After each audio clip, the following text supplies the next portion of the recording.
Two men were shot and killed moments apart in Civil Heights, St. Anne's Bay, in St. Anne on Sunday morning. The deceased are 37-year-old Tyrone Duffus, a laborer, and a 40-year-old O.J. Grant, otherwise called Rooster, an electrician, both of Civil Heights addresses. According to police reports, around 12:05 a.m., Duffus was at a shop in the community when he was pounced upon by a gunman who shot him several times. Lawmen say the gunman then went to Grant's home in close proximity to the shop, kicked open his door and opened fire at him. The police were called to both crime scenes. Duffus and Grant were taken to hospital where they were pronounced dead. Police are yet to establish a motive for the killing.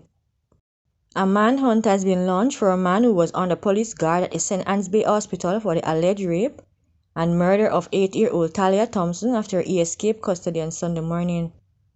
The details of the incident are not yet known, but police say the 27-year-old managed to escape around 12:15 a.m. The lawmen say measures have been put in place to have him back in custody in the shortest possible time. The accused was under police guard from Sunday, September 24, pending charges for the incident. Young Talia was allegedly raped and murdered on Saturday, September 23, by the man who is said to be a close family friend. He was taken to hospital after reportedly shooting himself and inflicting several stab wounds to his body in an attempted suicide. A woman died on the spot while her boyfriend succumbed to injuries in hospital in Portland on Friday night after they crashed while the man was performing a stunt on his motorcycle along the Orange Bay Main Road.